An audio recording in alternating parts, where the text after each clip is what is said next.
BPL কি মাঠে গড়াবে? Dhaka premier league cricket কি মাঠে গড়াবে? আমিনুল ইসলাম বুলবুলের নেতৃত্বাধীন নতুন বোর্ডের সবচেয়ে বড় চ্যালেঞ্জ সময় মতো বিপিএল আয়োজন করা। হাতে সময় একেবারেই নেই। ডিসেম্বরের মাঝামাঝি থেকে জানুয়ারির মাঝামাঝি এই সময়টাতেই আসলে বিপিএল আয়োজন করার পরিকল্পনা রয়েছে এবং এরই ভেতরে কিন্তু তামিম ইকবাল যেরকম বলে দিয়েছেন যে আমিনুল ইসলাম বুলবুল অবৈধ সভাপতি, তার নেতৃত্বে কোনো ক্রিকেট আসলে নয় এবং সেই ক্ষেত্রে ঢাকার যে ক্লাবগুলো তারাও আসলে ক্রিকেটকে একরকম বর্জন করেছে। তো সেই ক্ষেত্রে প্রশ্নটা উঠে যায় যে বিপিএলটা হবে কিনা এবং হলে সেখানে কারা খেলবে। ফরচুন বরিশাল খেলবে না এরকমটাই আসলে আমরা শুনেছি। ইনফ্যাক্ট গতবারের যে ফ্র্যাঞ্চাইজিগুলো তাদের সাথে বিসিবির যে 3 বছরের চুক্তি সেটা শেষ হয়ে গেছে। সুতরাং এবার বিপিএলে দেখা যাবে নতুন সব দলগুলোকে।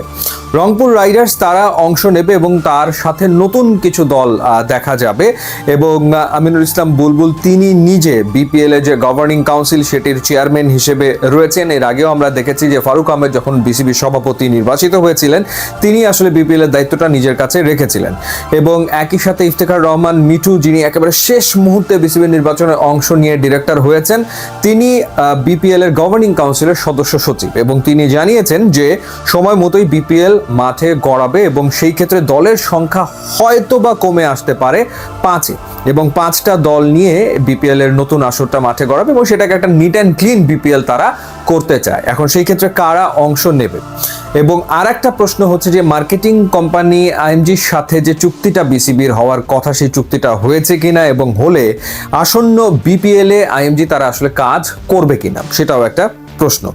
এখন যে বিষয়টা জানা যাচ্ছে যে নতুন সব ফ্র্যাঞ্চাইজি আসবে এবং আগের যে দলগুলো অর্থাৎ ঢাকা, চিটাগং, এরপর রাজশাহী, তারপর রংপুর, খুলনা, সিলেট, তাদের এই ফ্র্যাঞ্চাইজিগুলো নতুন করে আবারও বিক্রি করা হবে এবং এর সাথে যোগ হচ্ছে নোয়াখালী এবং কুমিল্লা এবং ময়মনসিংহ এখন পর্যন্ত তাই। তো সেই ক্ষেত্রে যতটুকু জেনেছি যে নোয়াখালীর ফ্র্যাঞ্চাইজি বিক্রি হয়ে যাচ্ছে এটা মোটামুটিভাবে নিশ্চিত, সেই ব্যাপারে কোনো সন্দেহ আসলে নাই এবং একই সাথে ময়মনসিংহের ব্যাপারেও কোনো একটা প্রতিষ্ঠানের বেশ আগ্রহ রয়েছে, তারা ময়মনসিংহ ফ্র্যাঞ্চাইজিটা নিতে চায়। তো এবার বিসিবি যেটা করবে সেটা হচ্ছে আগামী 5 সিজনের জন্য তারা কিন্তু এই ফ্র্যাঞ্চাইজিগুলো দিয়ে দেবে। সুতরাং এবার যেসব প্রতিষ্ঠান ফ্র্যাঞ্চাইজি নেবে না তারা কিন্তু আগামী 5 সিজনে আর আসলে পাচ্ছে না। সুতরাং অনেকেই হয়তো আগ্রহ প্রকাশ করবে এমনটা মনে করা হচ্ছে, যেহেতু বিসিবি 5টা সিজনের জন্য ফ্র্যাঞ্চাইজি তারা ছেড়ে দেবে, ফ্র্যাঞ্চাইজির মালিকানা তারা বিভিন্ন প্রতিষ্ঠানকে দেবে। তো যতটুকু জানতে পেরেছি যে রংপুর রাইডার্স সেখানে কোনো অদল বদল হচ্ছে না। অন্যান্য ফ্র্যাঞ্চাইজিগুলোর ভেতরে চিটাগং এর ব্যাপারে আগ্রহ রয়েছে, সিলেটের ব্যাপারে তীব্র আগ্রহ রয়েছে দুটো প্রতিষ্ঠানের এবং নোয়াখালী ফ্র্যাঞ্চাইজি এটা নিয়ে নেবে একটা প্রতিষ্ঠান এবং ময়মনসিংহ ফ্র্যাঞ্চাইজির ব্যাপারেও আগ্রহ আসলে রয়েছে। পাশাপাশি রাজশাহীকে নিয়েও কথাবার্তা চলমান রয়েছে। রাজশাহী ফ্র্যাঞ্চাইজি আগের বার যাদের কাছে ছিল তাদের কাছে তো আর থাকছে না, নতুন একটি প্রতিষ্ঠান তারা রাজশাহীর ব্যাপারে আগ্রহ দেখিয়েছে। তো সব মিলিয়ে 5টা দলের বিপিএল হতে পারে, সেই সংখ্যাটা 6-এও আসলে হয়ে যেতে পারে এবং ভেন্যুর সংখ্যা বাড়ছে একটা নিশ্চিতভাবেই। এতদিন আমরা দেখেছি যে ঢাকা, চিটাগং এবং সিলেট এই 3টা জায়গাতে বিপিএল এর ম্যাচ আয়োজন করা হয়েছে। এবার সম্ভবত রাজশাহী যুক্ত হয়ে যাচ্ছে, রাজশাহীতে বিপিএল আয়োজন করার এক রকমের প্রস্তুতি আসলে বিসিবির নতুন যে বোর্ড তারা নিয়ে ফেলেছে, সেটা জানা যাবে আর কিছুদিনের ভেতরে এবং আইএমজির সাথেও আসলে চুক্তিটা স্বাক্ষর হয়ে যাবে, তারা মার্কেটিং পার্টনার হিসেবে থাকবে বিসিবির সাথে।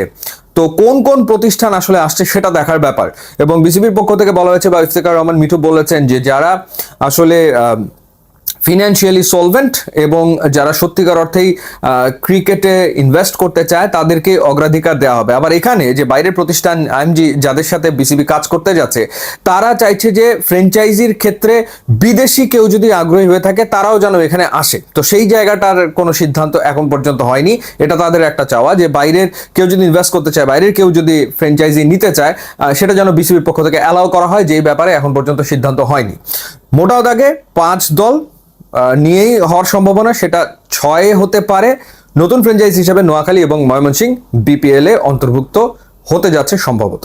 ইউটিউব, ইনস্টাগ্রাম লিঙ্ক আছে, আপনারা যোগ দিলে খুবই খুশি হবেন। Thanks for watching.